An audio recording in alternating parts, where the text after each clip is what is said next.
Welcome back to Under Baobab Skies.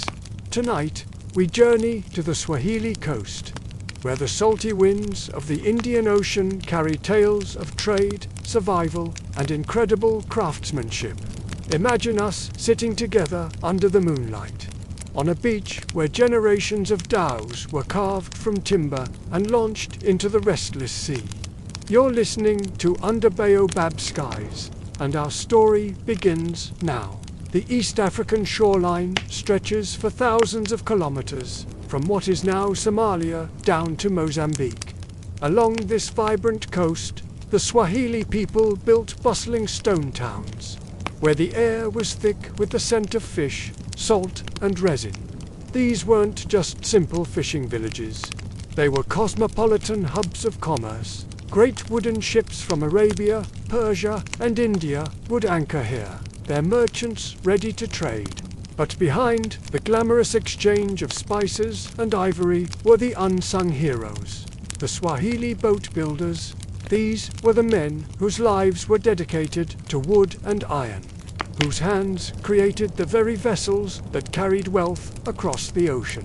Their work was relentless, their bodies shaped by labor, their fingers calloused by rope and blade. Their craft was ancient, a tradition passed down from father to son for centuries.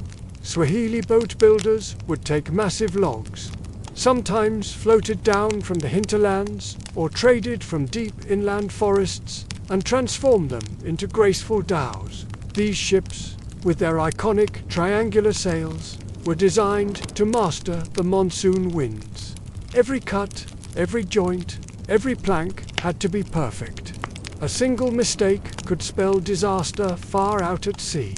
The skill involved was immense. A deep knowledge of wood, wind, and water held within families for generations. And yet, as beautiful as the finished boats were, the process of building them was brutal. Imagine heaving, heavy, unyielding timber under an unforgiving sun.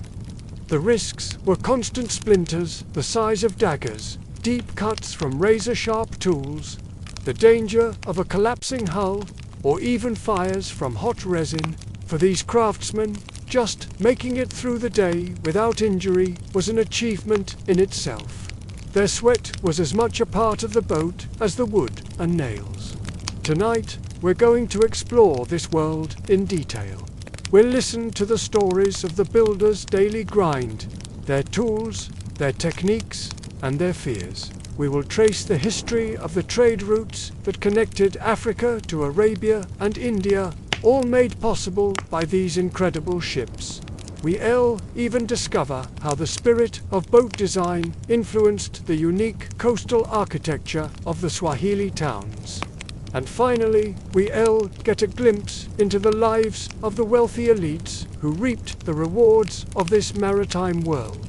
So, get comfortable, breathe deeply, and let the sound of the Indian Ocean waves wash over your imagination. For the next part of our journey, we aren't rushing. We're drifting, just like a dhow carried by a gentle monsoon wind. Let's pause here for a moment, as the fire crackles softly and we rest together beneath the stars. Thank you for joining me. If you enjoy these stories, please consider liking this video and subscribing to the channel for more journeys under Baobab Skies. Now, the story begins. Can you hear it? That rhythmic thud of a hammer striking wood, that sound echoing across the coast, is the heartbeat of a tradition thousands of years old. It's the sound of creation. Imagine this. Long before the first light of dawn touches the Indian Ocean, the air is still cool, filled with the scent of sawdust, salt, and sweat. This is the world of the Swahili boat builder. From homes built of coral stone or simple huts woven from palm leaves, they emerge. Their destination, the shoreline, where the tide is low and their tools lie waiting. There are no power saws, no electric drills, only adzes, chisels, wooden mallets, and long, strong ropes spun from coconut fiber. Everything is done by hand, powered by muscle and tradition. The day's first great challenge is the timber. Massive tree trunks, sometimes brought all the way from the mainland, have to be moved. Picture it, teams of men, their muscles straining, dragging these colossal logs across the sand. They pull together, their voices rising in work songs, ancient melodies that turn shared effort into a powerful, unified rhythm. Once the log is in place, the real artistry begins. With blades sharpened on stones, they start to carve, shaping the raw wood into the curved frames that will one day ride the waves. Every strike of the adze is a deliberate act, sending chips of wood flying. It's slow, painstaking, and utterly exhausting work. A single misplaced swing could mean a deep gash to the leg or foot. As the sun climbs higher, the heat becomes relentless. By mid-morning, sweat drenches their clothes, but the rhythm doesn't stop. Thud, chip, the boat begins to take shape, one groove at a time. To someone just passing by, a dhow might look simple, a wooden boat with a big triangular sail. But for the builders, it's a science as unforgiving as the sea itself. The curves of the hull have to be perfect. If the ribs are even a fraction too wide, the ship will take on water. If the keel isn't perfectly straight, the dhow could tilt and capsize in the first strong wind. There are no blueprints, no laser guides. Every measurement is judged by eye, a skill passed down through generations. Young boys are always nearby, watching, learning. They fetch tools for their fathers and grandfathers, absorbing the knowledge in silence where to strike the wood, when to pause, and how to read the story written in its grain. This isn't just a job, it's an apprenticeship for life. But let's pause here for a moment. Imagine the day's work is done. The fire crackles softly, and we can rest for a while, looking up at the stars, just as they did. The work of a dhow builder wasn't just hard, it was filled with danger. To make the hull watertight, they used hot resin to seal the cracks. Sometimes these fires would flare up without warning, a sudden explosion of flame and smoke. The heavy coconut ropes, used to pull and hoist massive timbers, could snap under the immense strain, whipping back with incredible force, capable of breaking bones, or worse. Even a small mistake during construction could lead to a catastrophe later out on the open ocean. If a dhow sank, it wasn't just a financial loss. The builder's name, their reputation, would be remembered for all the wrong reasons. The shame of a failed boat was a heavy burden to bear. And then there were the tools themselves. An adze with a blade as sharp as any knife was swung hundreds, maybe thousands of times a day. In sweaty, tired hands, a slip was almost inevitable. A chisel could slice through skin and muscle as easily as it carved wood. You would be hard-pressed to find an old builder without a story for every scar-deep lines across their forearms. Calloused palms, marred by old cuts, or even a missing finger. These marks were a testament to a life of skill, risk, and survival. They were the price of their craft. The fuel for this back-breaking labor was simple. A meal might be just millet porridge, or fish if the day's catch was good. Coconuts provided vital sustenance when other food was scarce. But the long hours of heavy, physical work demanded more energy than their simple diets could often provide. They worked until their muscles screamed in protest, until their vision blurred with exhaustion. But the dhow had to be finished. The world of trade didn't wait. Merchants and captains were impatient. Every day the boat wasn't ready was a day of lost profit, and that pressure was as constant and heavy as the midday sun.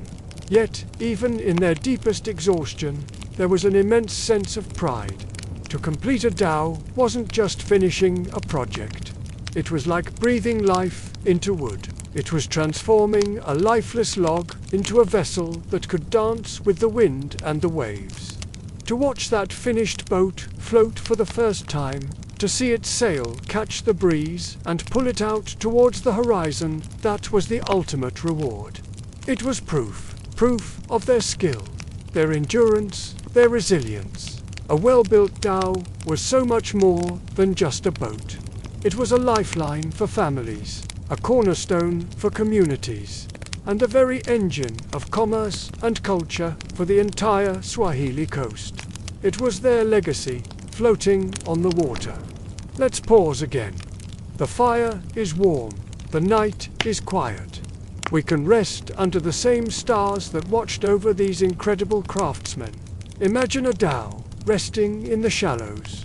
It's only half finished, its ribs curving upwards like the skeleton of some ancient sea creature. For the men who bent their backs over its frame, danger didn't just come from the open sea or the sharp edge of a tool. It came from the shifting loyalties of coastal towns, from whispers of rival builders, and from families praying that tomorrow's raid wouldn't sweep away everything they had worked for. On the East African coast, survival demanded more than just muscle and skill. It meant defending timber yards from thieves, negotiating with rival clans for a fair share of the labor, and holding families together when the ominous sound of war drums echoed from the inland. Let's pause here for a moment.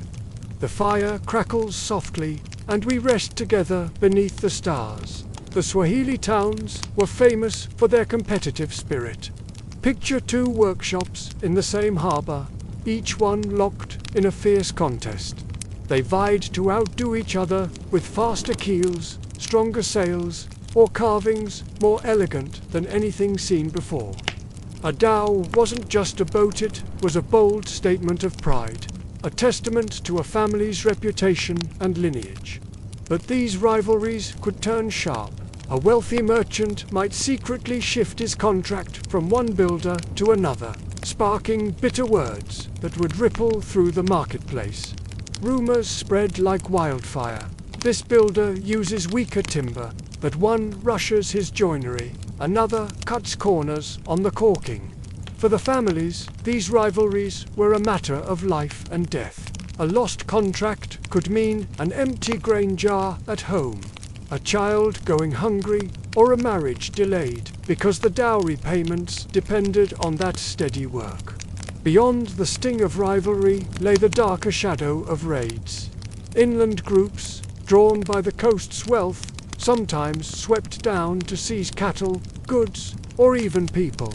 Pirates, too, lurked along the trade routes, ready to pounce on vessels before they could even set sail. For the boat builder, this meant living with constant vigilance.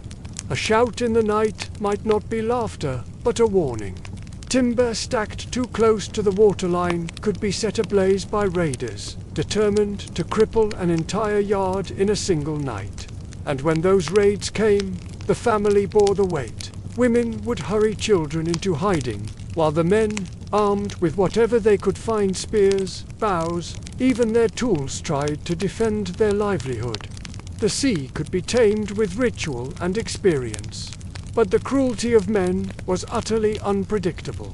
A hull that was nearly finished, representing months of sweat and sun, could be reduced to ashes in less than an hour, leaving nothing behind. Let's pause again. The wind rustles gently through the palm leaves, and the fire burns low. The Swahili boat builder was never just one man working alone. His family's survival was stitched into every single plank he cut. His wife and daughters prepared food for the teams of apprentices, ensuring they had the strength to work. His sons carried resin, hammered pegs, and watched with wide, observant eyes as their father bent the curve of a hull into existence. But when famine struck or contracts were lost, families had to tighten their belts. Hearty meals of fish stew became thin, watery porridge. Mothers would barter precious cloth or family jewelry in the marketplace, stretching their survival until the next job finally came. For the children, this was an education of a different kind. They learned that their father's hands were both their strength and their shield. They understood that a simple cut on his palm might mean hunger tomorrow, that a single accident could unravel their fragile security. But survival didn't just come from hammers and chisels. It came from sharp tongues and carefully chosen words. A builder's wife might be the one to negotiate with merchants in the market, her diplomacy softening disputes that could otherwise erupt into violence. Contracts weren't signed with ink in neat books. They were agreed upon with speech, sealed by trust and reputation. One false move, one broken promise, could destroy not just a man's name, but his entire family's chance at survival.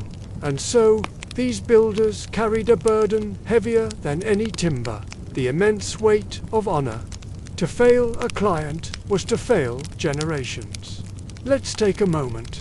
The waves roll softly against the shore, and we listen together in the silence. Sometimes, rivalries escalated beyond mere words into sabotage. A rival might sneak into a yard in the dead of night, loosening ropes, or cutting timbers in ways that were invisible to the eye, only revealing their treachery when the hull finally met the water and broke apart. The builder had to watch for more than storms. He had to watch for betrayal from his own community. Apprentices, too, could be stolen. A talented boy might be lured away by a rival with promises of better pay or lighter tasks, leaving one family poorer and another stronger. These small thefts, these quiet betrayals, could slowly tilt the delicate balance of survival. And through it all, the family suffered in silence. Wives whispered prayers to their ancestors, asking for protection, while children were left to wonder if tomorrow's meal would ever arrive. Through all this, the raids, the rivalries, the hunger, and the fear, what held these families steady was their faith. Islam was woven into the very fabric of daily life. Builders would whisper the name of God before lifting heavy beams, recite verses from the Quran before lighting the resin fires, and gather in the mosque at dawn to pray for safety. Faith gave a rhythm to their struggle. Friday prayers brought the community together, reminding each man that his struggle was shared. Families leaned not only on their skill, but on a deep belief that their work had divine protection. Faith also shaped their resilience. Even when raiders struck, when rivals triumphed, families would pick up their tools and begin again. Because to stop building was to surrender not only to hunger, but to a far greater enemy, despair.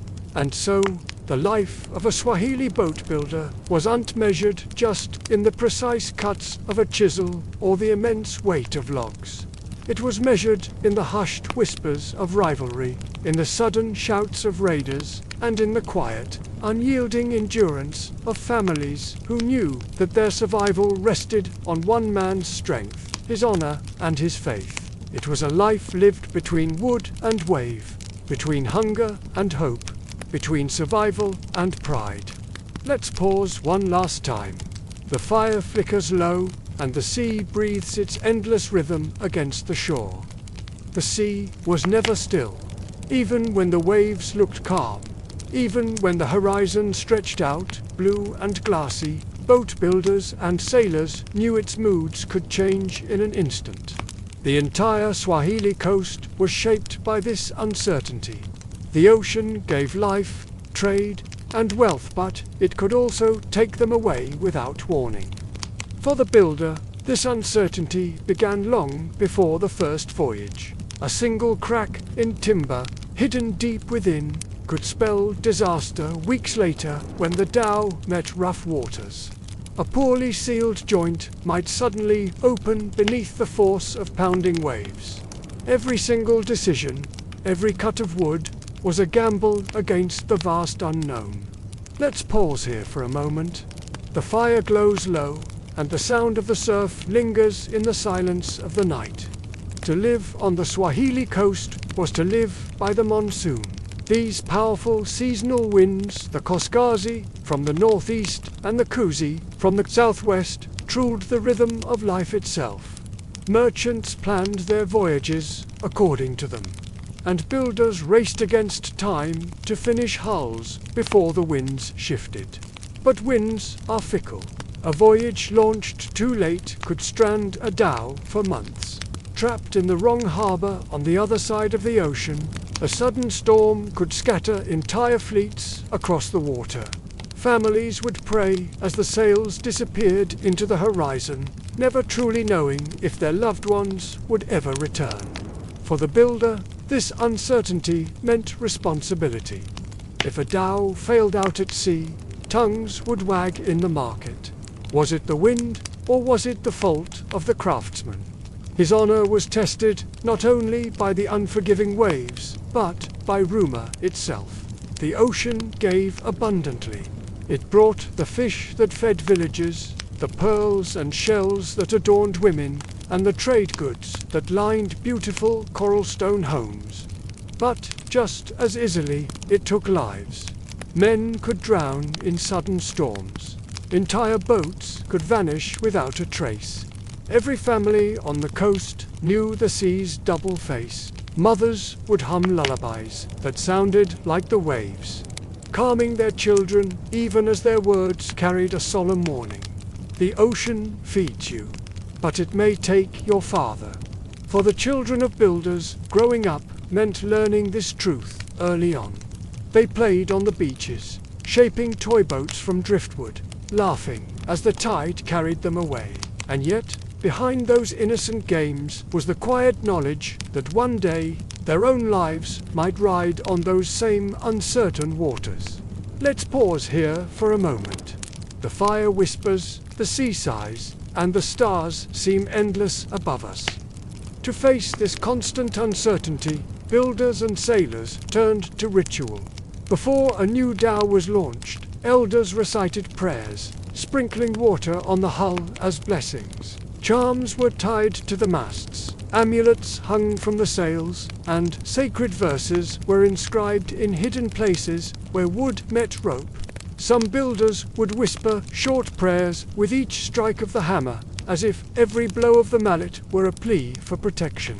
Fishermen carried small Quranic texts in leather pouches around their necks, hoping these sacred words would shield them from drowning. These rituals were far more than just superstition. They were profound acts of resilience. To believe the sea could be persuaded, or even softened, was to find the courage to stand against its potential cruelty. It was a way of claiming some small measure of control in a world governed by forces far beyond their power. Perhaps the greatest uncertainty of all was endured not by the builders or the sailors, but by the families they left behind on the shore. Wives would watch the horizon for months, waiting for the sight of a familiar sail that meant survival.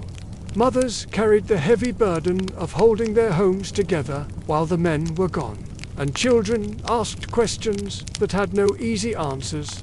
Will father come back? Will the dhow return this season?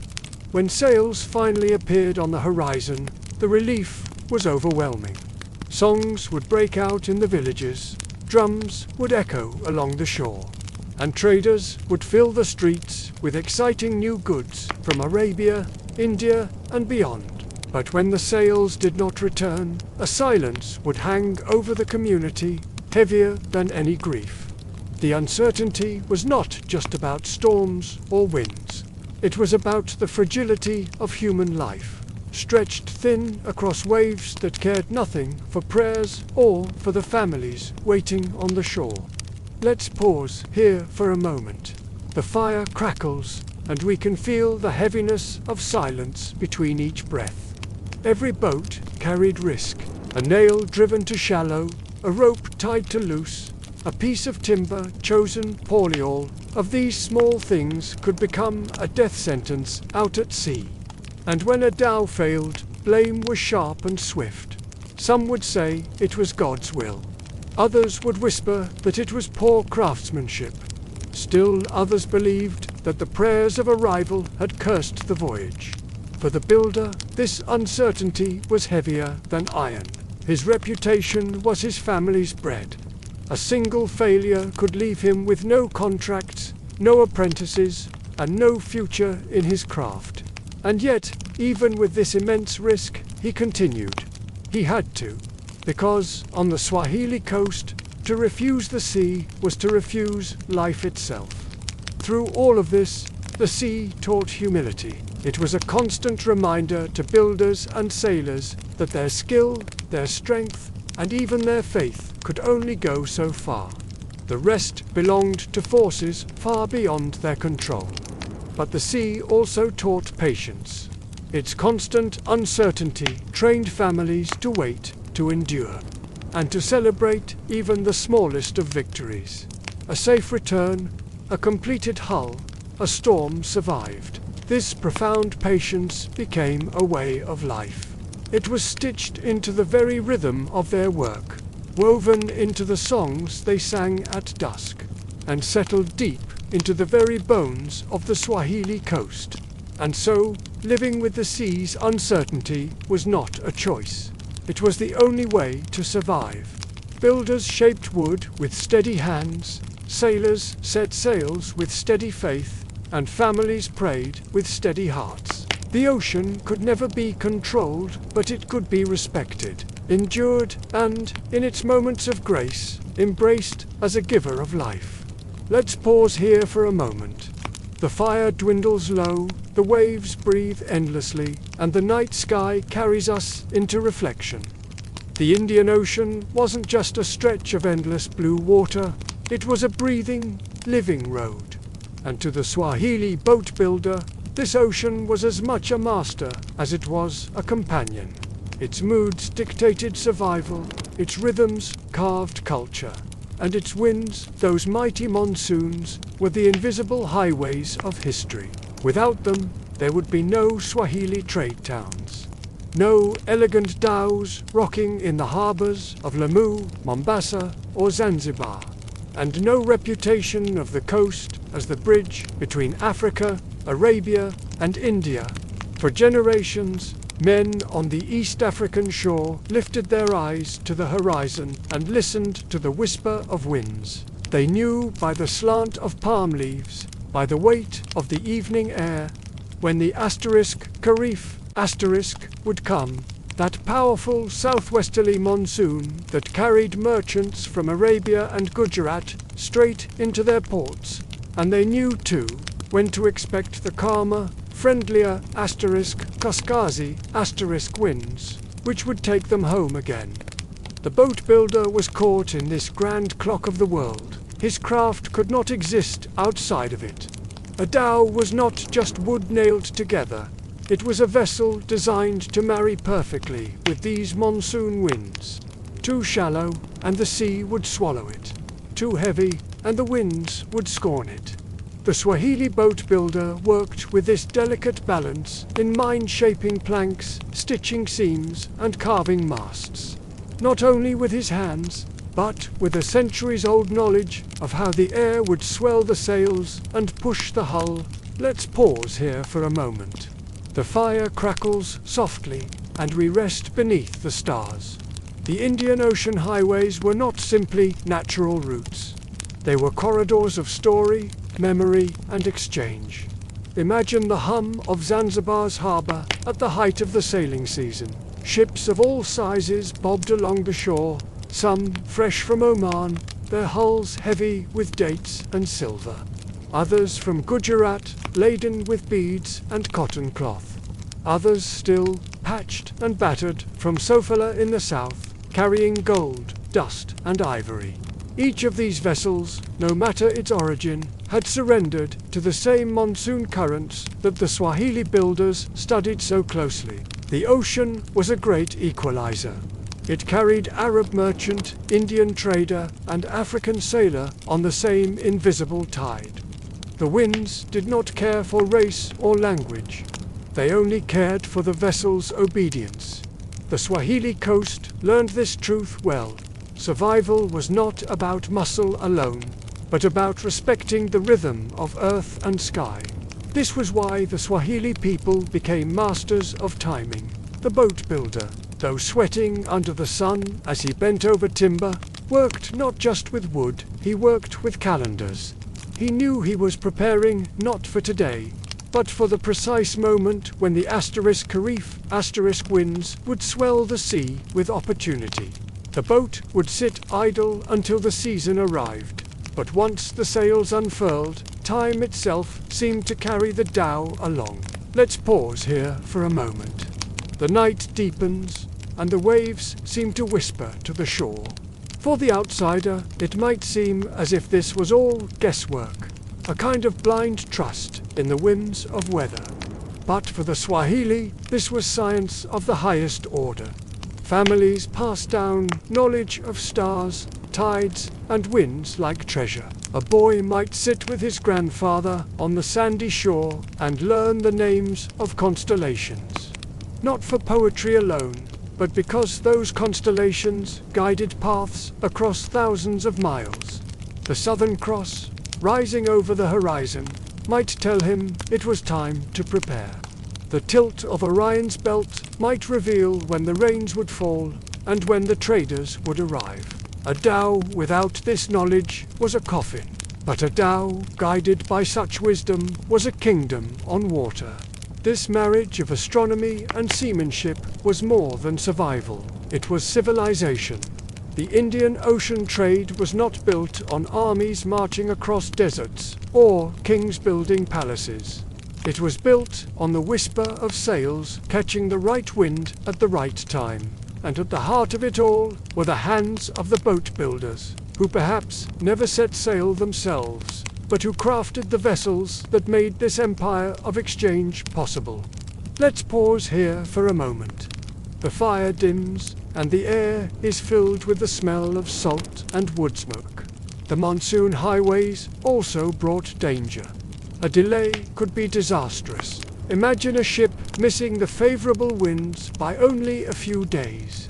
That same ship could languish for months, stranded in a foreign port, burning through supplies, its sailors falling ill.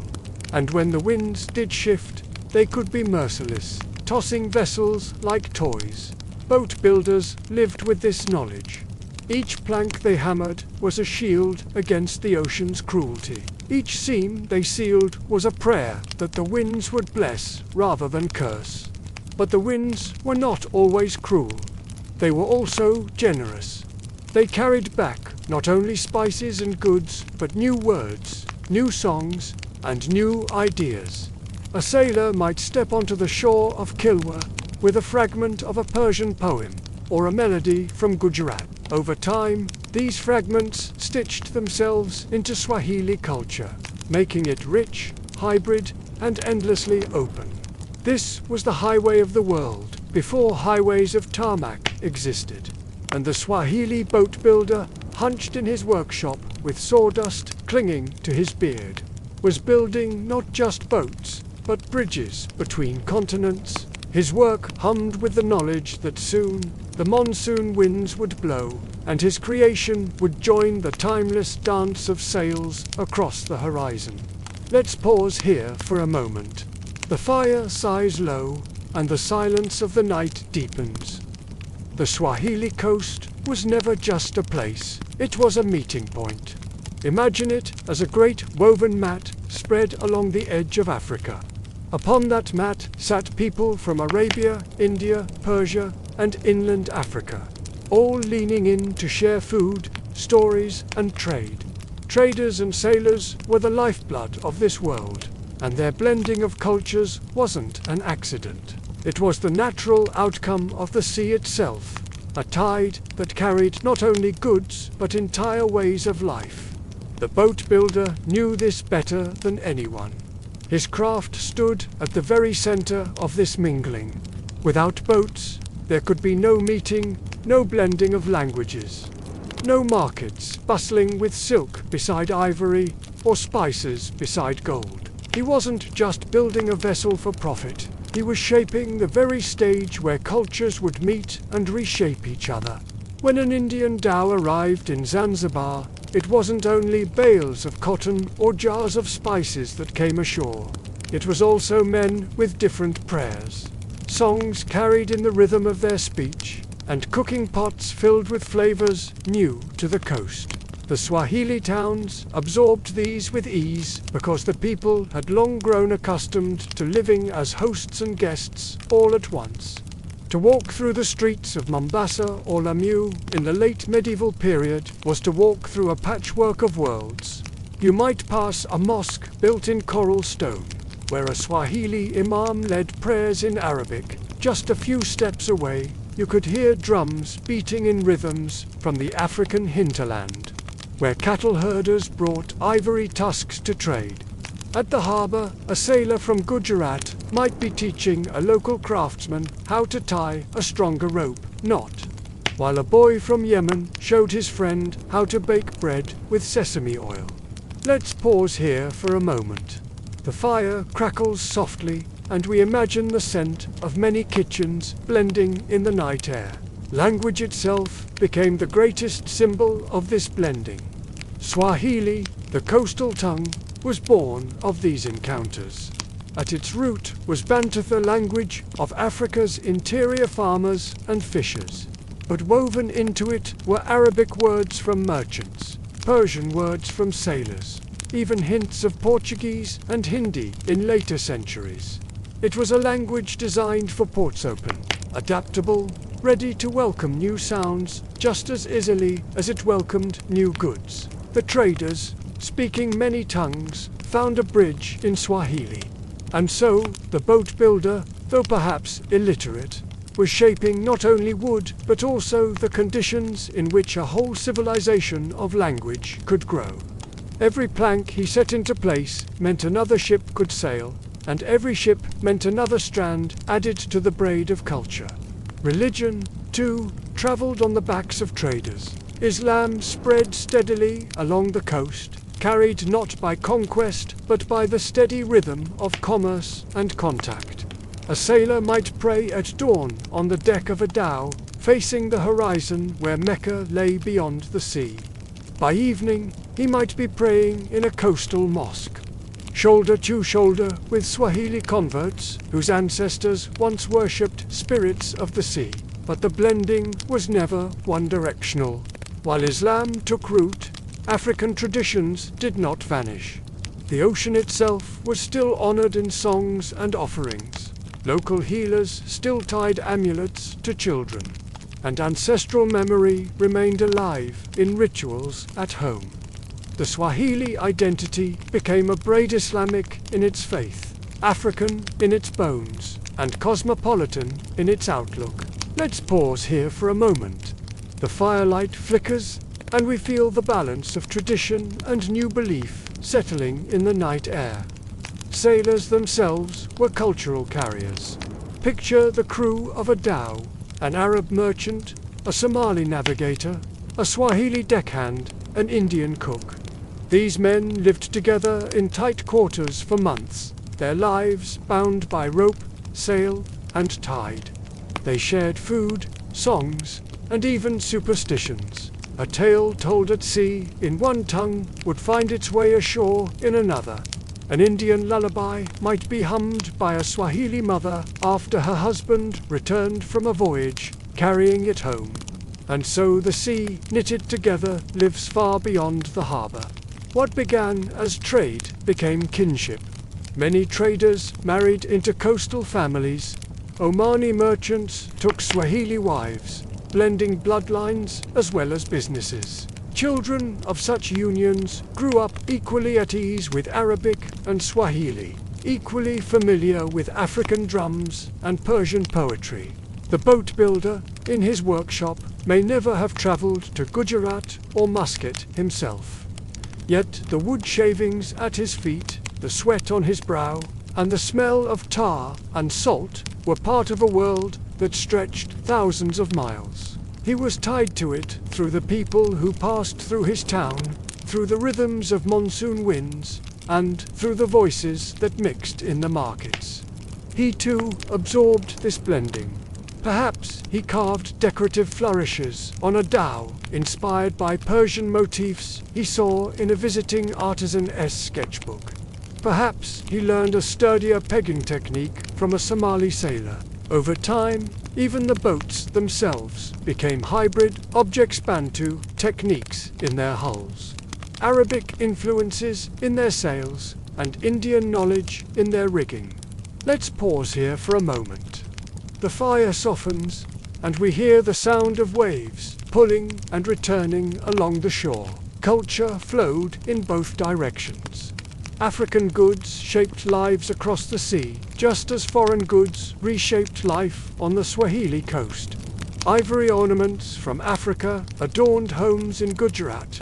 Gold dust from Sofala gleamed in the markets of Cairo, and Swahili wood carvings, prized for their artistry, found homes as far away as Yemen. Meanwhile, back on the coast, African children were learning to write Arabic script. African women were draping themselves in imported silks, and African cuisine was forever changed by rice, spices, and coconut milk brought in from afar. All of it was tied to the humble boat builder's hands. He could never have known the full reach of his labor, yet each vessel he launched was a floating thread in a vast, living tapestry that connected entire civilizations. This was the beauty and burden of life along the Swahili coast. Traders, sailors, and builders together made something new, something larger than themselves. They could not exist in isolation, and perhaps that was their secret strength. Their openness, their willingness to blend, made them more resilient than kingdoms that closed their gates.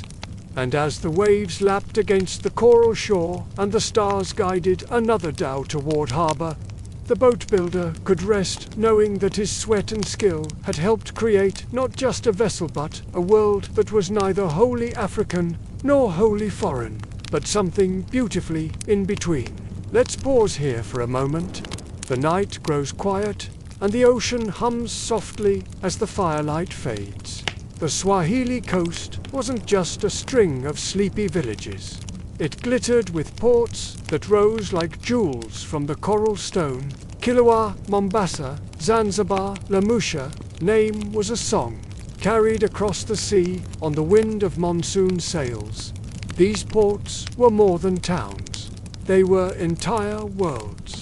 Each one was a doorway, a threshold where Africa leaned outward and the Indian Ocean leaned inward. For centuries, their harbors hummed with the sounds of trade, the melody of prayers, and the hushed whispers of power.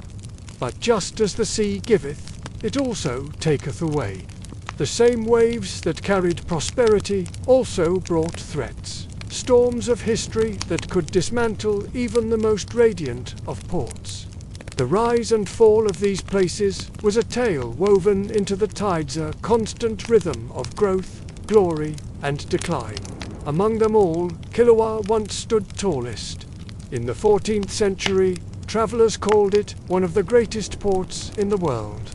Imagine gold from the heart of Africa, carried down rivers and across vast savannas, found its final exit here. From Kilwa, it was shipped toward Arabia, Persia, and even further beyond. The sultans of Kilwa grew immensely rich from this flow, building magnificent mosques of coral stone and palaces that could rival anything on the Arabian coast. Its harbor, deep and sheltered, welcomed fleets of dhows, their sails swelling like the white wings of giant seabirds. But Kilwa was more than just wealth. It was a symbol of what the Swahili coast could be, at its peak a truly cosmopolitan hub, where the call to prayer mingled with the rhythmic hammering of artisans and the laughter of traders from across oceans. To live in Kilwa was to believe in the endless generosity of the sea. And yet, history is never still. As Kilwa rose, it became a prize. Rivalries started brewing, not just among the Swahili towns themselves, but also with foreign powers eager to control that golden artery. The very wealth that built Kilwa's grandeur also painted a target upon its walls. Mombasa, further north, played its own part in this shifting tide.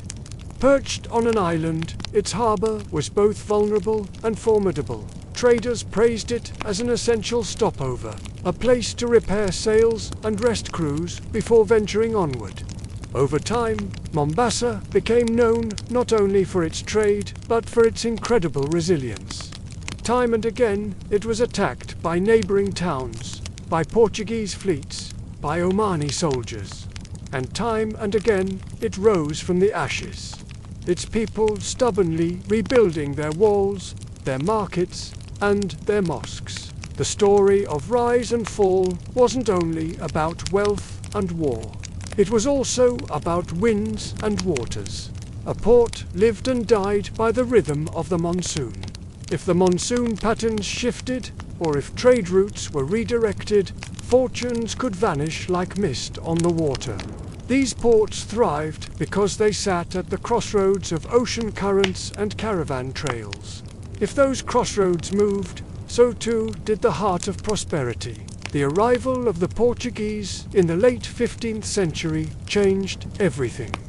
To the sailors of Vasco da Gama, the Swahili ports seemed both alluring and threatening. They saw incredible wealth, but they also saw an independence they couldn't tolerate. They wanted control.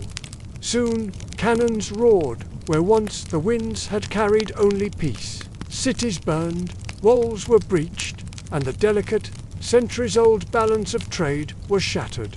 Zanzibar, meanwhile, began to carve out its own destiny. Though it started smaller than Kilwa or Mombasa, it grew steadily, its fertile soils feeding cloves and spices into the veins of global trade. When Portuguese power finally weakened, Zanzibar was perfectly positioned to rise, especially when the Omanis turned their gaze toward East Africa. By the 18th century, Zanzibar was no longer a minor port but the capital of an empire. Its markets thick with the scent of spice, and tragically, with the trade of enslaved people and countless stories. And yet, even Zanzibar's glory was as fragile as any other. Its splendor depended on forces far beyond its control. The demand for spices in Arabia, competition from other ports, and the looming violence of colonial ambition that drew ever closer. Every gain it made carried a shadow of loss, waiting just at the edge of the tide. The fall of the great Swahili ports was not a single, sudden event. It came in waves, much like the sea itself. Kilwa slowly decayed under the weight of Portuguese conquest and shifting trade routes. Mombasa endured siege after siege until it finally bent to foreign dominance. In their wake, Lamu rose briefly, a quieter, more refined port that cherished poetry, scholarship, and culture. But even Lamu, with all its grace, could not escape the larger tides of history. And yet, though the great walls crumbled, though sultans lost their thrones, the people did not vanish. The ports remained alive, just in smaller, more intimate ways. Fishermen still mended their nets on the beaches. Women still laid out baskets of fresh fruit in the market. Children still learnt the ancient rhythms of Swahili poetry under choral arches now cracked with age. The ports survived, if not in their former grandeur, then in memory and in the quiet rhythm of daily life. The rise and fall of the Swahili ports was never just about trade. It was about the resilience of a people who knew how to bend with the winds. They built their lives not on certainties, but on tides of wealth, tides of power, tides of culture, and though empires came and went, though cannons silenced the calls of some cities, the Swahili world endured in its language, its poetry, and its people. A boat builder, for instance, would have felt these shifts most keenly. When trade was strong, his workshop would ring with the sound of hammers and saws, the smell of fresh resin thick in the air. When the ports declined, his tools might fall silent, his hands idle, his heart heavy. Yet he would remain, because the sea always promised renewal. As long as there was wood and wind, there would always be another boat to build, another tide to meet. And so the Swahili ports rose and fell like the waves themselves, glorious in their ascent, tragic in their decline, and eternal in memory. Their story reminds us that no port, no city, no empire is forever. What truly endures is the human spirit, the builders, the traders, the families, the sailors who leave their indelible imprint on the shorelines of time. The Swahili coast was never a place of stark simplicity. It was a world where wood, stone, and silver were lovingly shaped into things of beauty, and where even the most humble object could carry profound meaning. Boats, houses, jewelry, and carvings weren't separate worlds, but were all interconnected, reflecting the shared imagination of a people who lived between the sea and the land. Think of it this way: if a dhow was the vessel that carried men into the unknown waters of the Indian Ocean, then jewelry was the vessel that carried protection, identity, and wealth into the currents of daily life. Both spoke a common language of resilience and survival. The parallels between the design of a dhow and the architecture of a Swahili stone house ran much deeper than just surface beauty. A dhow's hull had to be flexible, to bend without breaking, its curves designed to part the waves with grace. In the same way, Swahili houses, often built from coral stone, needed to withstand the constant salt winds, the fierce monsoon rains, and the bustling life of families within. The builders and artisans carried lessons from one medium to another. The rib of a boat became the elegant arch of a doorway. The symmetry of the sails was echoed in the intricate lattice patterns of windows. The gentle curve of the keel found its shadow in the carved ceilings overhead. For the Swahili, architecture was never just about shelter. It was the land's answer to the sea. Let's just pause here for a moment. Imagine the fire burning low, and picture the sleek line of a dhow merging with the silhouette of a coral house under the moonlight. Into this world, silver entered like a sea breeze, light, cool, and shimmering. For the Swahili people, silver jewelry was far more than simple adornment. It was wealth you could carry on your person, protection you could wear on your skin, and a story you could inherit through generations. Bracelets, anklets, and necklaces glowed in the bustling markets and quiet homes, their surfaces etched with lines that echoed the same rhythms found on the boats and door frames. Jewelry was, in effect, a portable bank, often safer than coin, and trusted across different cultures. When a man set sail on a long voyage, his wife might wear her silver as a form of security, knowing that its value could feed their children if fortune turned against him. When a child was born, tiny silver anklets might be tied to their feet, the metal believed to guard against illness and unseen spirits. In this way, silver was more than a trade good, it was a part of life's armor, an armor against poverty, against uncertainty, and against misfortune.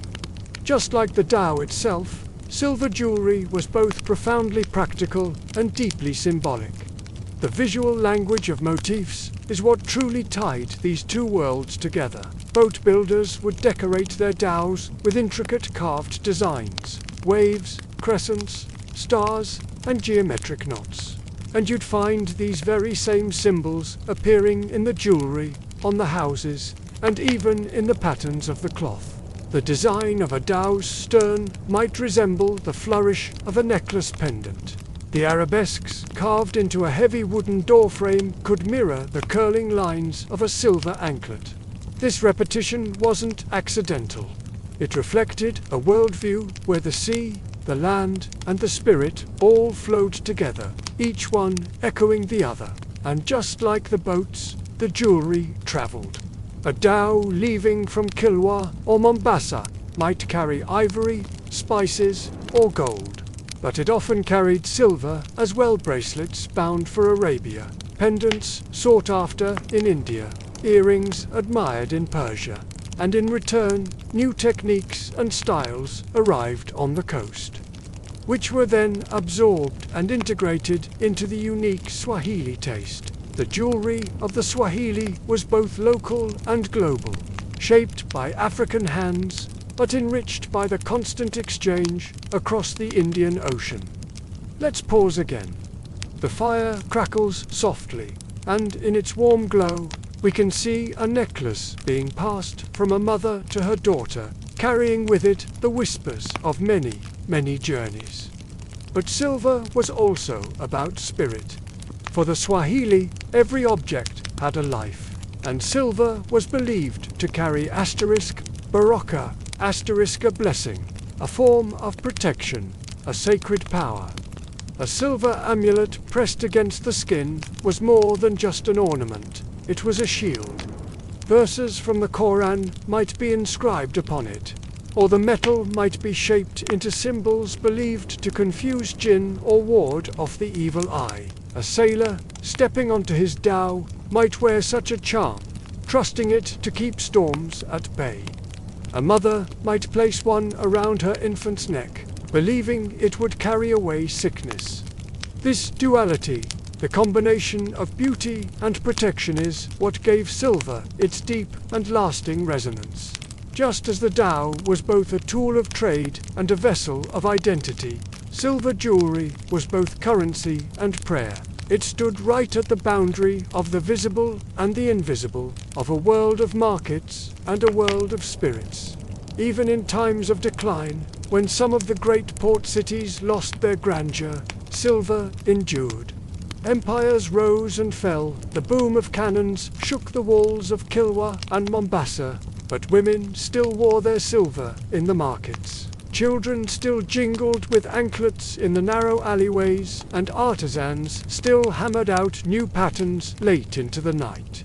A dhow might face a terrible storm, a port might burn to the ground, but silver endured as a continuous thread, tying one generation to the next. To speak of Swahili jewelry is to speak of survival-land, not just the survival of wealth, but the survival of identity. A house could fall, a port could crumble, but silver, being small and intimate, could be hidden, carried, inherited, and even reefed. It was as fluid as the sea and as enduring as memory itself. Let's pause one last time. The firelight is growing dim, and we can sit with the quiet knowledge that even the smallest, simplest bracelet can carry the immense story of an entire people. On the Swahili coast, the dhow was far more than a vessel of trade. It was a floating prayer, a wooden body carved and blessed to hold human lives against the wild will of the sea. Its planks were lashed together not just with rope and nails, but with words, inscriptions drawn from faith, symbols whispered across generations, and small tokens hidden within its joints, meant to confuse spirits and draw divine protection.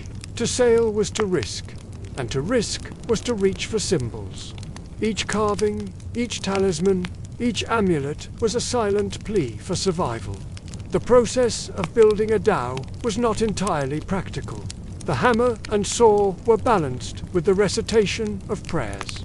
Shipwrights might sprinkle seawater upon the wood, not only to test its grain, but also to awaken it, to remind it that it was destined for the waves. As planks were joined, verses from the Quran were sometimes recited aloud, the holy sounds binding the vessel just as tightly as the nails. Among Muslim Swahili builders, certain surahs, or chapters, were particularly important verses invoking protection, guidance, and forgiveness. Inscriptions of the Bismillah, in the name of God, the most merciful, the most compassionate, might be carved into the prow, ensuring that every journey began with divine remembrance. But Islam was not the only layer.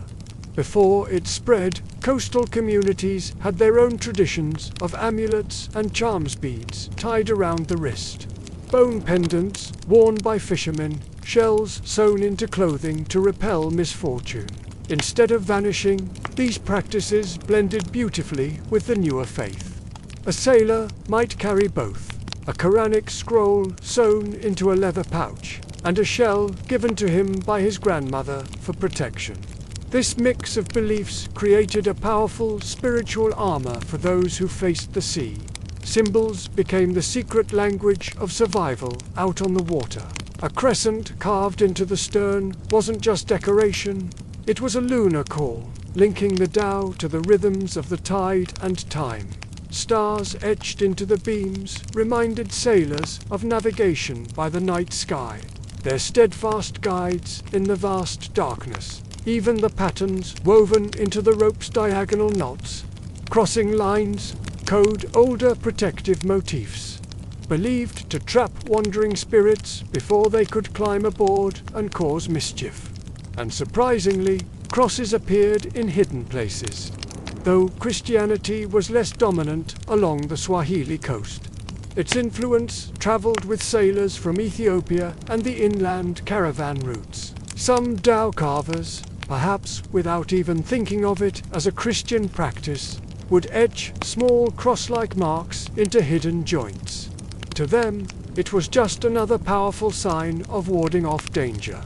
The sea was wide, and its dangers weren't only storms and waves. There were spirits, restless jinn said to haunt certain channels, and ancestral presences thought to drift with the fog. To face them, symbols were shields. Mosques along the coast often played a role in blessing a newly built dhow. A fresh vessel might be sailed a short distance offshore, only to return and be greeted by an imam who would recite protective verses over it. Palm oil might be rubbed across the prow to anoint it, giving the wood a sacred sheen. Sometimes Quranic text was inscribed onto slips of paper, folded carefully and hidden deep within the hull. These weren't meant to be read again. They were meant to speak silently to the unseen world. Travelers described dhows carrying inscriptions along their sides, painted in bold black ink, invoking God's mercy. To an outsider, they might have looked like artistic flourishes, but to the sailor, each line of calligraphy was a lifeline against the deep. This symbolic vocabulary wasn't limited to the dhows. It echoed across the towns, stamped into the very doors, walls, and mosques. In Lamu, Zanzibar, and Kilwa, stone houses were marked with intricate wooden doors whose carvings told stories. You'd see stars, crescents, palm fronds, and geometric shapes, all repeated motifs of protection, prosperity, and faith. A doorway might carry a carving of waves, reminding the family that their wealth came from the sea. Above it, a Quranic inscription might promise God's watch over the household. Inside, women wore jewelry that carried similar messages, silver pendants shaped like crescents, coral beads, and protective amulets filled with verses. Just as a sailor never set sail without a talisman, a family rarely built a home without embedding its own symbols in the frame. This blending of the boat and the house was entirely intentional. Both were seen as vessels, one to float across the waters, and the other to float through the generations, carrying the family's legacy forward. What is most remarkable about the Swahili coast is not the singularity of its symbols, but their layering.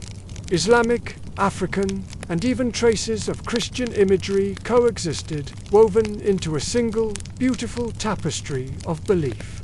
A dhow could carry Quranic blessings, while a sailor, Esrist, bore a bead from his grandmother. A house could bear Arabic calligraphy, while its threshold was brushed with herbs drawn from older coastal traditions. These were not contradictions, they were survival strategies. The sea demanded respect from all directions, and no blessing was ever wasted. Finally, these symbols were also records. They carried memory across time, even as the sea erased so much else. A dhow that sank left only fragments, but the amulets that clung to its sailors, the prayers spoken before departure, and the carvings remembered by those who had seen them, these lingered in the community's imagination. In many villages, tales were told of ships saved at the last moment because of a charm tied to the mast. Others spoke of storms that claimed boats which had neglected to seek blessings. Whether these stories were factual or not, they reinforced the language of symbols, ensuring that each new generation respected their power. The dhow was wood and rope, but in the eyes of its builders and sailors, it was also a living vessel, armored with signs, infused with meaning, and guarded by the unseen. And so the Swahili coast carried on its ships and houses, speaking the same symbolic tongue, its jewelry and amulets echoing the same profound hope. Every curve of wood, every carved star, every whispered verse was part of a larger language, a deep and timeless conversation between humanity and the sea. Along the Swahili coast, the dhow wasn't the only marvel of design. On land, the houses of stone and coral seemed to rise from the earth with the same grace as ships upon the sea. Their walls glowed pale in the sun, their frames bore carvings as delicate as any prow. Together, these dhows and homes formed two halves of the same story, one meant for the waves, the other for the shore, yet both shaped by the same hands, the same imagination, the same unbroken thread of craftsmanship. Let's pause here for a moment. The fire crackles softly, and we rest beneath the stars. The Swahili builders of towns like Kilwa, Lamu, and Zanzibar worked with coral as if it were wood, drawn from the reefs, softened by sun and tide. The blocks of coral were porous yet strong. They were easy to carve when fresh, but hardened as they dried in the air. Layer by layer, they stacked into walls that curved with a rhythm that was almost nauticalese, if the house itself echoed the belly of a dhow. From the outside, these homes had a certain softness, their pale coral glowing in the dawn light like sails catching the first wind. When you stepped inside, you found narrow passageways, cool chambers, and courtyards, all designed to breathe. Much like a ship's hold allowed air to flow, and this was no accident. The same minds that knew how to make a vessel withstand storms also knew how to shape a home that endured heat and time. Think about it. A dhow carried men into uncertainty, while a house carried families into memory. Both were shelters against forces beyond our control. Now, if coral was the skin, then wood was the soul. Every house required frames made of mangrove poles, their long, thin bodies rising from the swamp and estuary. Mangroves were prized for their incredible resistance to rot and their ability to bend without breaking. In homes, they formed the ceilings, their rib-like beams spanning rooms just like the ribs of a hull. And in dhows, they were the planks, curving gracefully to form the sides of the ship. This marriage of coral and wood mirrored the marriage of land and sea. The coral was pulled from the ocean bed, the mangrove from its tidal roots. Neither could exist apart from water, and yet, when lifted from their places, they formed the very skeleton of human survival. Let's pause here for a moment. The fire crackles softly, and we rest beneath the stars. The true pride of a Swahili home was its door. Massive, carved from teak or other imported hardwoods, it stood not merely as an entrance, but as a declaration. Patterns of stars, flowers, ropework, and verses from the Quran stretched across the panels. Each chisel mark a silent echo of waves and wind. A door wasn't just flat, it carried a depth, like the prow of a ship. Its surface told you about the family's wealth, their ties to distant lands, their spiritual devotion. Some bore inscriptions in flowing Arabic, others featured geometric spirals that seemed to spin like a whirlpool. When you stepped through one of these doors, It felt as if you were boarding a vessel, moving from the bustle of the street into the private voyage of the household. In many ways, a carved door was the house's sail. It caught the eye just as a sail caught the wind. It proclaimed the family's standing just as the height of a dhow's mast proclaimed its reach. Both dhows and homes were not simply the possessions of one family. They were achievements of an entire community. When a dhow was completed, it was launched with prayers and celebrations. When a coral stone home was finished, it stood as a mark of collective effort. Builders, carvers, and merchants all contributing to its form. This artistry was shared. A boy who carved rope motifs into a door might also be found tying real rope aboard a dhow. A mason who set coral blocks into a wall might have once helped shape the ballast for a vessel's keel. Knowledge passed fluidly between land and sea. This is precisely why the designs mirrored one another. They were born from the same minds, the same rhythms, the same deep respect for endurance. Let's pause here for a moment. The fire crackles softly, and we rest beneath the stars. Both coral homes and dhows carried more than just bodies, they carried memory. A house preserved generations. Children's laughter echoing against coral walls. Stories whispered in cool courtyards. The smell of spices rising from the kitchens. A dhow, on the other hand, preserved journeys. The creak of wood in the monsoon wind. The scent of salt water clinging to sails. The exchange of goods and languages across vast oceans. Each of them bore scars. Houses cracked in storms. Dhows lost planks to the waves. Yet both were repaired, stitched, and mended, allowed to live on. In this, they reflected the incredible resilience of their people. The Swahili understood that survival was not only about strength, but also about flexibility. A ship bent with the wind, a house breathed with the air. Both endured by yielding. To walk the narrow alleys of a Swahili town was to hear the sea whisper through the walls. The architecture carried the rhythm of the waves. The carvings bore the signs of distant voyages, and the courtyards opened like decks to the sky. Every home was in a silent conversation with the dhow, just as every dhow was in conversation with the home. One returned from its journeys laden with spices, ivory, and stories. The other received them, holding them safe in stone rooms and echoing chambers. The two together formed the very pulse of the Swahili world. Let's pause here for a moment. The fire crackles softly, and we rest beneath the stars. And so, carved coral and wooden frames were not merely practical architecture, they were living vessels, tethered to the same imagination that shaped the dhows. They taught us that survival is not only about enduring storms, but about carrying memory, artistry, and pride through them. To see a Swahili house and a Swahili dhow side by side was to glimpse two siblings, one of land, one of sea. Both were born from coral and wood, both carved with symbols of their world, and both carried the soul of a people who lived at the threshold where the tide and the shore meet.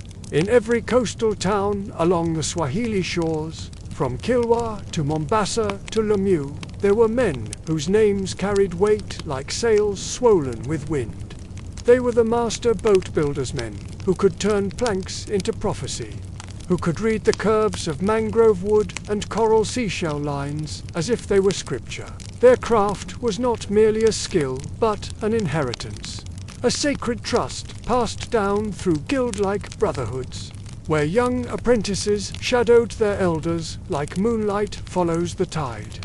A boy would begin his journey with the simplest of tasks, carrying tools, smoothing rough edges with sand and shell, fetching water to soften the wood under the equatorial sun. Slowly, with patience and dedication, he would be trusted with pegs, then the hammer, then the delicate, nail-less art of binding timbers together with rope and tension. And when his hands had finally learned the rhythm of the work, when his ears could hear the whisper of wood speaking under pressure, he was initiated into the secret brotherhood of boat builders. This wasn't just a job. It was a calling. The guild was not a formal institution with scrolls and seals. It was oral, embodied, a living tradition. A builder knew his teacher and his teacher's teacher before him, and could trace his lineage of craft as clearly as a noble clan traced its ancestry. Each master guarded his techniques with fierce care, how to bend a plank without it splitting, how to align the seams so perfectly that not a drop of water would creep in, how to read the grain of imported teak against the softer local mangrove. The knowledge was a treasure. Apprentices were bound by an unshakable loyalty. They ate with their masters, worked from dawn until dusk, and carried a profound pride not only in their labor but in belonging to a circle that stood apart from ordinary men. They were not mere carpenters. They were midwives of the sea, delivering magnificent vessels into the world. The secrets of the craft were whispered, never written down. Even when outsiders watched for hours, they could not copy the subtle timings, when to pour the water, when to let the wood rest, when to strike with the adze. This way, the mastery remained in the lineage of the builders, tied to names and reputations that spanned the entire ocean. To build a great dhow was to carve one's name into the tides themselves. Merchants, sultans, and foreign traders all competed, sometimes fiercely, to secure the services of renowned masters. The largest ships, the majestic Jahazi, and the mighty Bagala could carry tons of cargo across the perilous monsoon routes, and only the most skilled and trusted builders were ever given such a monumental task. A builder who delivered such a vessel gained immense wealth and standing in his community. He might be granted land near the shore, a prime location for his workshop. His sons would be sought after as apprentices by other families, and his daughters would be married into the households of wealthy traders and notables. On the winding streets of Lamu or Zanzibar, people would point quietly as he passed. That is the man whose ship sails to Gujarat, whose planks ride the monsoon, whose craft carries ivory, gold, and spices beyond the sight of land. But wealth was not always measured in coins and goods. It was prestige, the deep respect of one's peers, the quiet, unshakable pride of watching a vessel you shaped with your own hands vanish over the horizon, knowing it would return years later with its timbers still strong, its spirit unbroken. That was a wealth no money could buy. Of course, with prestige came rivalry. The builders were constantly compared, their ships scrutinized, their reputations whispered about in ports across the Indian Ocean. A single creak in a mast, a tiny leak along the seams, these small flaws could ruin a man's name. But a ship that survived storms without splitting, that rode the waves with grace, balance, and speed, brought glory not only to its crew, but to the man who brought it into being. Sometimes these rivalries were friendly and sparked quietly, masters competing to see whose vessel could reach, musket faster, whose deck could carry more cargo without capsizing. But other times they turned bitter. Stories are still told of jealous builders spreading vicious rumors, of apprentices being stolen in secret, and even of deliberate, hidden flaws being introduced into rivals' works. But in the end, the sea was the ultimate judge. No lie or rumor could stand against the honest testimony of the waves. The ocean remembered who built well and who built poorly, and its verdict was known in every port from Safala to Aden. It was uncommon for merchants in faraway Arabia or India to request ships specifically from a Swahili builder by name. Letters carried across the sea spoke of men in Kilwa or Malindi, whose vessels had proven themselves nearly unsinkable, whose craftsmanship was legendary. Some builders became legends in foreign ports, their names spoken with respect in bustling markets where they had never even set foot. To craft a dhow was to send a piece of oneself into exile. The wood sailed much farther than the man who had shaped it, carrying his reputation beyond horizons he might never see. In this way, the builder lived two lives, one on the shore, rooted in his family and his town, and another upon the water, embodied in the vessel that bore the signature of his curves and seams. The masters of the craft were not rulers in the same way as sultans or emirs, yet in their own world they were kings of timber and tide, crowned not with gold but with calloused hands and unyielding knowledge. They did not command armies, but their ships carried the wealth of kingdoms. They did not sit on thrones, but their simple benches in the shade of palm-thatched sheds were thrones enough. 4 apprentices sat at their feet, and entire towns awaited the launch of their latest creation.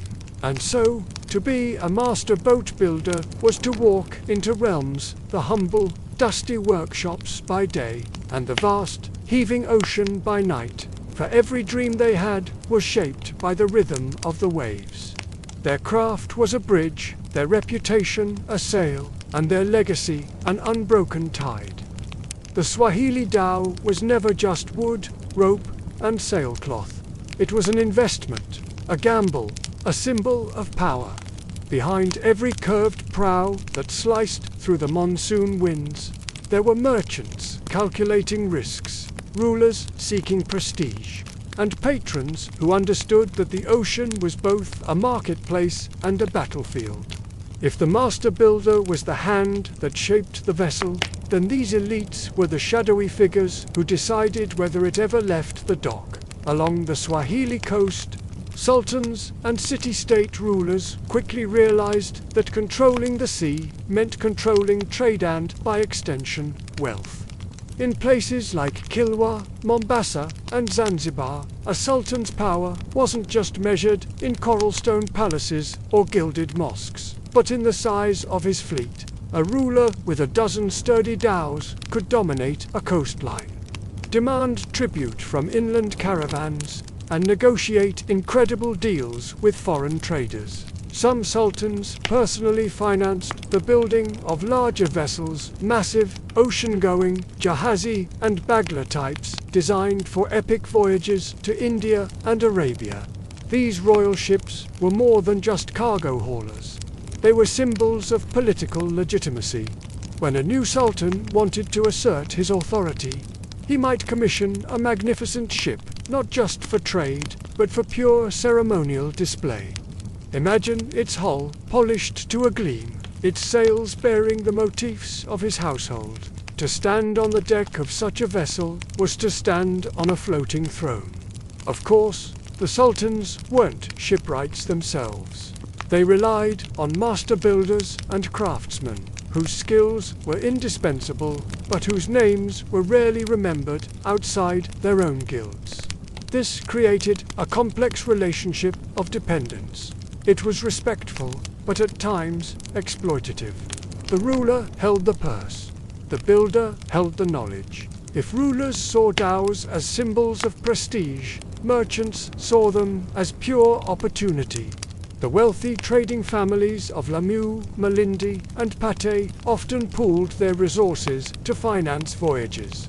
A single dhow was frequently owned in shares, much like a modern company. One family might provide the timber, another the crew's wages, and a third the valuable spices to be sold abroad. A wealthy merchant could fund a single voyage that might yield profits equal to years of grueling inland caravan trade. Think about it. A successful trip to Gujarat with ivory, gold, and mangrove poles could return with a fortune in Indian cottons, Persian ceramics, or Arabian dates. These goods fetched astronomical prices in East African markets. The profit margins were huge, but so were the risks. A sudden storm could swallow the entire investment. Pirates could seize the cargo. A rival patron might even bribe the crew to defect or sabotage the sails. For this reason, contracts were drawn up with immense care. Witnesses would record who owned which share of the vessel, who would receive how much of the profit, and who bore the loss in case of disaster. While oral agreements were common, wealthier investors used inscriptions and pomleaf contracts to secure their ventures. This patronage system elevated builders but also bound them. A master craftsman might be summoned by a ruler or wealthy merchant and offered a commission. He simply couldn't refuse enough silver, cloth, and food to secure his family for months. But in accepting, he often surrendered his autonomy. Patrons could dictate impossible deadlines, pressure builders to cut corners, or demand modifications that risked the ship's seaworthiness. At times, builders pushed back. Oral histories tell of fierce rivalries where a master builder would refuse a sultan's request out of pride, only for another builder to step in and snatch the prestigious commission. These rivalries shaped reputations all along the coast. A builder known for loyalty to merchants might get steady work, but little glory. Another who worked exclusively for rulers could gain fame, but risked getting tangled in political drama if dynasties shifted. There are even accounts of patrons locking builders into long-term contracts, creating monopolies to ensure their skills couldn't be hired by rivals. Some of the most sought-after builders even traveled with their patrons across the ocean, constructing or repairing dhows in foreign ports like Hormuz or Cambay. And behind these wealthy patrons stood the invisible masses who bore the heaviest burdens. The laborers who cut mangroves in mosquito-infested swamps, the carpenters who toiled under a scorching sun, and the apprentices whose wages were little more than food and the promise of a future skill. For every elite merchant who boasted of his fleet, there were dozens of men whose sweat and toil kept the ships afloat. Some patrons exploited this system to the extreme. A rich trader might provide only enough provisions for bare survival during construction, ensuring the workers remained dependent until the ship was launched. Others took advantage of the fact that apprentices had little legal recourse. If a ship sank because of poor materials, it was the builders who faced the shame, while the patron quietly moved on to finance another vessel. But there were moments of solidarity. A patron who mistreated his builders too often could find himself without allies when disaster inevitably struck. Oral memory is filled with stories of patrons who were cursed by their community's merchants whose fleets mysteriously failed, rulers whose ships never returned. These tales acted as powerful moral warnings. Exploit the builder at your own peril. Ownership of dhows was never just economic, it was deeply political. To own ships meant you could control trade routes, dictate prices, and negotiate with foreign powers. When the Portuguese arrived in the early 1500s, they understood this immediately. They targeted not only the ports, but also the fleets, knowing that to destroy the dhows of merchants and sultans was to cripple the local economies. In response, some patrons sought alliances with the foreign powers, while others resisted fiercely. The question of who owned the ships became entangled with the question of sovereignty itself. A dhow flying a sultan's banner might be spared an attack, while one owned by merchants hostile to Portuguese interests could be seized without warning. The sea was no longer just a commercial highway, it had become a theater of global politics. Despite the exploitation and political maneuvering, patronage left an indelible legacy on the Swahili coast. The grandest dhows carry stories not just of their builders, but of their patrons. The merchant who risked his fortune, the sultan who stamped his authority. On the sails, the wealthy widow who invested in a voyage to secure her family's future. Even today, when dhows race during festivals in Lamu or Zanzibar, you can see echoes of this ancient patronage system. The crews are sponsored. The boats carry the names of prominent families. And reputations are built not only on the skill of the sailors, but on the wealth and influence of those who financed them. In this sense, the dhow is never just a boat. It is a living reflection of a community's layered history, where builders, sailors, merchants, and rulers all play their essential part. Even after the sails have been furled and the last cargo unloaded, the dhow continues to speak. On the Swahili coast, it whispers stories of cultural resilience, of artistry interwoven with survival, of a people whose identity was bound as tightly to the ocean as to the stone towns rising along its shores. The builders, merchants, sailors, and patrons left traces not just in wood and rope, but in memory, in ritual, in the rhythms of daily life that persist along coralstone streets and sandy ports. To truly understand Swahili identity, you must first understand the dhow. These vessels were never just tools of trade. They were profound cultural markers. Their elegant, curved hulls echoed the architectural lines of Swahili houses. Their complex rigging mirrored the intricate patterns found in the famous carved wooden doors of Zanzibar and Lamu. Their voyages connected a network of vibrant city-states from Mogadishu in the north to Kilwa in the south, and out to the islands of the Comoros, weaving together African, Arab, and Indian influences into a single, breathtaking maritime tapestry. The very act of building a dhow was a cultural performance. It was a sacred trust. Apprentices didn't just learn the technical skills of joining beams and shaping planks with an adze. They absorbed the rhythms of Swahili speech, the poetic songs of the ocean, and the blessing rituals passed down from their ancestors. Every hammer strike that echoed along the beach, every rope skillfully coiled, was a lesson in patience, community, and a deep, abiding respect for the sea. Oral history, passed from one generation to the next, preserves the names of master builders who might otherwise have vanished from the pages of written records. Elders recount tales of legendary fundis, craftsmen who could fashion the fastest, most seaworthy vessels, whose apprentices went on to become leaders in distant ports.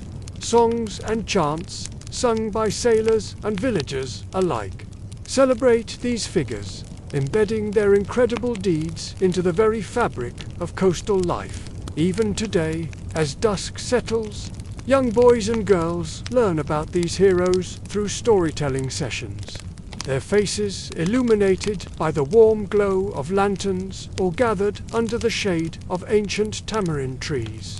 In this way, the dhow becomes a mnemonic device, a physical vessel that carries the intangible legacy of builders, sailors, and merchants. Communities remember who built which ship, who sponsored its maiden voyage, and who bravely navigated it through treacherous monsoon storms.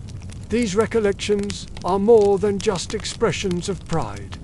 They are a living, breathing method of transmitting values, essential skills, and a shared history across the generations. Swahili dhows, with their seemingly fragile appearance, possessed a robust spirit, much like the people who built and sailed them.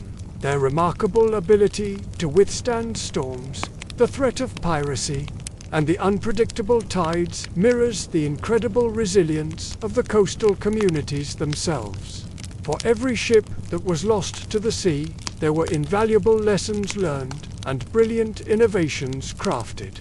Over centuries, the Swahili coast became synonymous with adaptability and ingenuity qualities that survive in cultural memory long after the great trading fleets have dispersed. But this resilience wasn't merely technical. It was social and cultural. Thriving trade required more than just sturdy ships. It demanded diplomacy, sharp negotiation, and the careful balancing of relationships with neighboring communities, inland traders, and foreign merchants from across the ocean. In these complex exchanges, the dhow was both literal and symbolic currency, a floating representation of trust, honor, and the promise of shared prosperity. Its arrival in a port was a signal of connection and opportunity. The influence of these magnificent vessels didn't stop at the water's edge. The motifs and designs developed in shipbuilding carried over, seeping into the very heart of Swahili architecture and material culture. Look closely, and you'll see it everywhere. The gentle, curved lines of a dhow's hull reappear in the graceful arch of doorways and windows. The geometric patterns of fishing nets are echoed in intricately carved wooden panels and furniture. Even decorative elements, once reserved for the grandest of sails, show up in vibrant textile prints and delicate jewelry designs. Communities learned to read these symbols, understanding their meanings, their origins, and their deep connections to ancestry and faith. Even the stunning silver jewelry worn by coastal elites speaks the language of the dhow. Rings, bangles, and pendants often resemble the patterns of rigging, the curves of a hull, or the celestial navigation symbols used by sailors to chart their course by the stars. These were more than just adornments. They were portable, personal reminders of the maritime life that defined the Swahili way of being. Here, in the 21st century, dhows continue to sail these turquoise waters. You'll see them carrying cargo between islands, competing in exhilarating festival races, and offering visitors a timeless glimpse into the past. They are a tangible bridge to history, living evidence of a civilization shaped by water, wind, and wood. Communities continue to honor the craftsmanship and ingenuity of their forebears, teaching young people the skills and stories that have persisted for a millennium. The legacy of the dhow extends far beyond commerce. It is a vessel of identity, of memory, and of cultural cohesion. Through its continued presence, Swahili society navigates the currents of change while remaining firmly anchored in its rich history.